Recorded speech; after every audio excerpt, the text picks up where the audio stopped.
지금 현재 중앙선거관리위원회가 한바탕 난리가 났습니다. 황교안 대표가 미국 보수 최대 매체인 데일리 콜로에 한국 부정선거와 관련한 폭로글을 기고했습니다.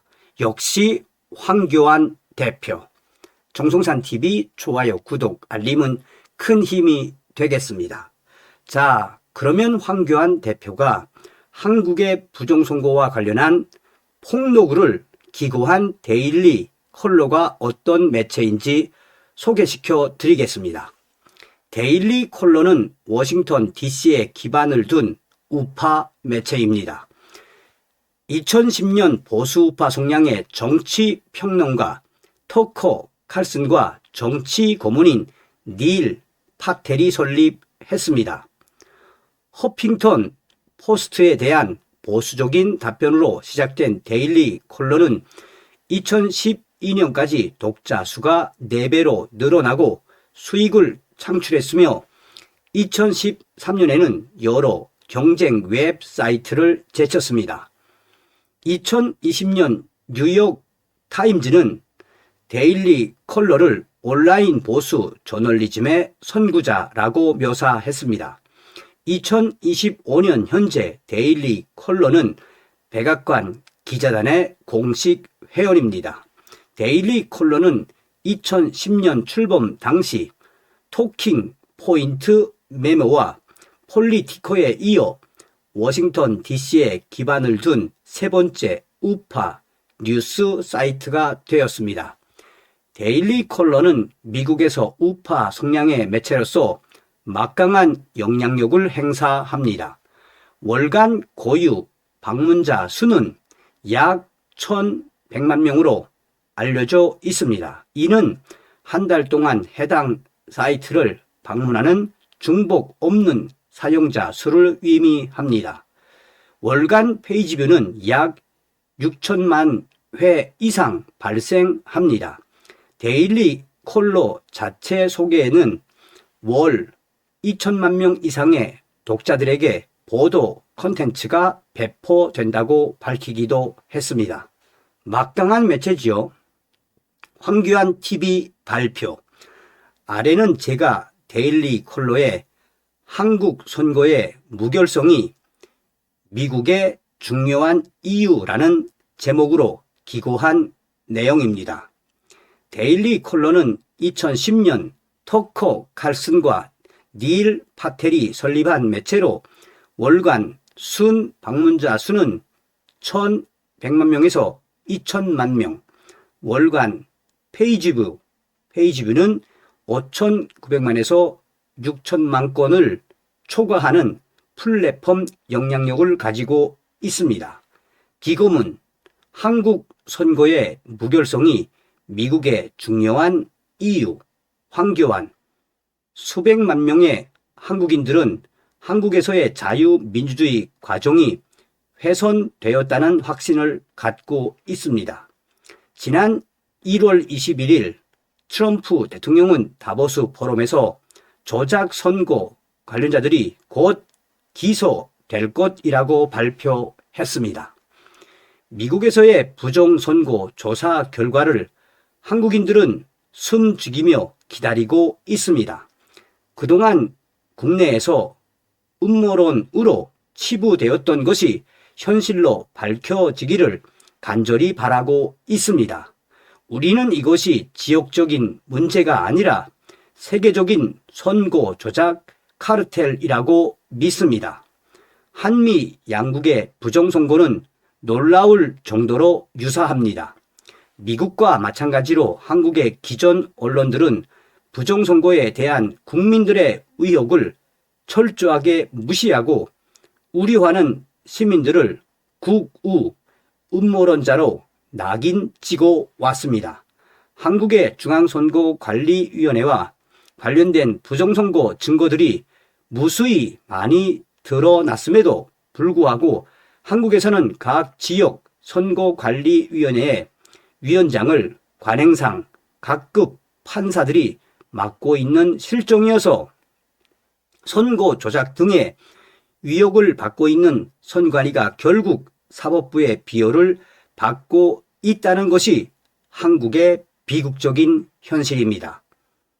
한국의 판사들은 선고 무효 소송 등에서 선관위의 결함을 인정할 경우 자신뿐만 아니라 동료 판사들이 연루될 것을 두려워하여 선고 무효 소송을 기각하는 것으로 보입니다. 한국의 사법부에서는 선고와 관련한 소송에 대해서는 더 이상 법률과 양심에 따른 공정한 재판을 기대하기 어렵습니다. 지난 6년간 한국에서는 국회의원 선거나 대통령 선거 때마다 매번 좌파 더불어민주당이 압도적인 승리를 거두어 왔습니다. 전에 없었던 일입니다. 이는 미국의 우편 투표와 유사한 한국의 사전 투표 제도를 통해서 이루어진 것입니다. 단 한 번의 예외가 윤석열 대통령의 당선이었는데 이 역시도 압도적인 표차로 이길 수 있었던 선거를 0.73% 차이로 간신히 이겼던 것이었습니다. 당시 제가 조직한 시민감시단체인 부정선거 부패방지대 부방대와 애국 시민들의 감시 활동이 큰 역할을 했습니다. 2024년 12월 보수 성향의 윤석열 대통령은 부정선거 관련 증거 확보를 위해 계엄령을 선포하고 중앙선거관리위원회에 군대를 배치하는 과감한 개입을 시도했습니다. 그러나 안타깝게도 계엄군은 선관위의 컴퓨터 서버에는 접근하지 않았다고 최근 증언했습니다.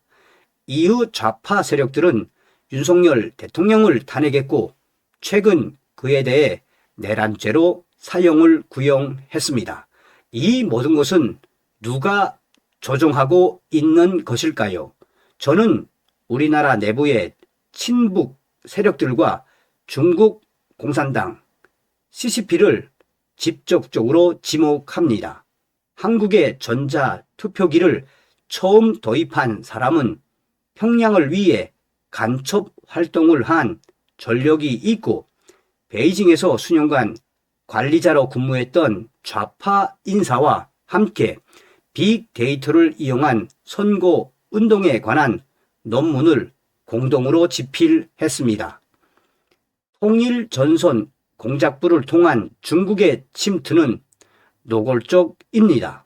한국중앙선거관리위원회의 공식 유튜브 채널에서는 한때 중국 공산당 서열 4위이자 영향력 공작의 설계자인 왕훈잉을 민주 지도자로 소개하는 충격적인 일도 있었습니다.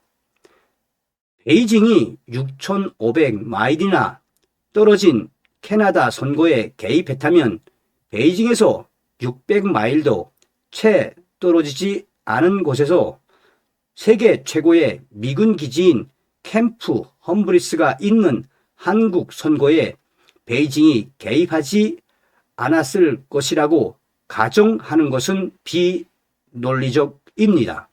한국의 근대화는 미국 엘리트 선교사들의 공헌을 기반으로 이루어졌으며 1950년대 한국 전쟁 당시 유엔과 미국의 성공적인 군사 개입 이후 민주화와 경제 성장을 동시에 이룬 모범 사례로 꽃을 피웠습니다. 오늘날 한국은 선교 활동과 첨단 기술 분야에서 세계적인 선두주자가 되었습니다.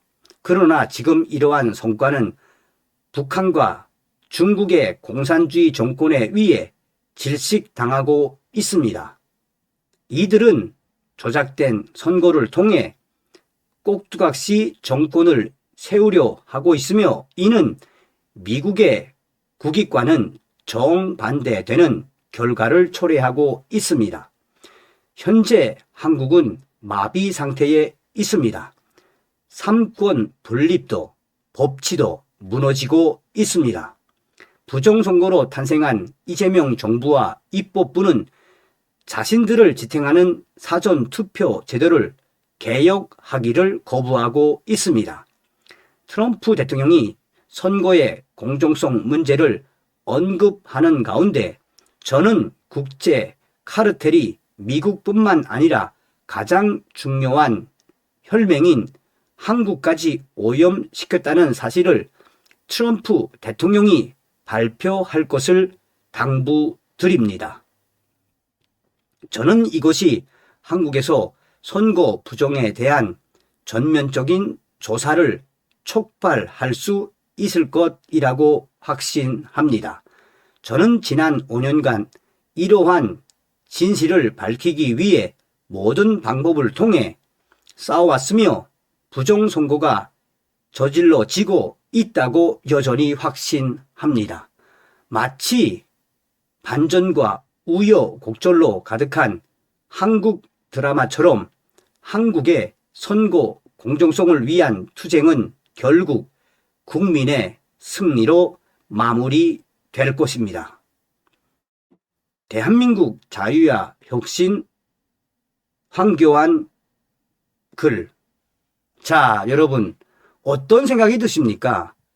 결국은 제가 이 기사, 이 황교안 대표의 이 글을 읽고 황교안 TV에 글을 게재를 했습니다. 실제로 데일리 폴로에 들어가 봤는데 와우, 보십시오.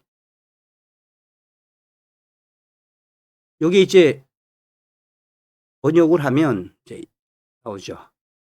한국 선거 공정성이 미국의 중요한 이유. 현지 시간으로 1월 30일 게재가 된 겁니다. 1월 30일. 제가 이거 쭉 보면서 야, 정말 황교안 대표는 대단하다. 역시 황교안 대표가 앞으로 더 큰 일을 할 수 있도록 여러분 많은 격려와 성원 부탁드리겠습니다. 다음 시간에 뵙겠습니다. 멸공.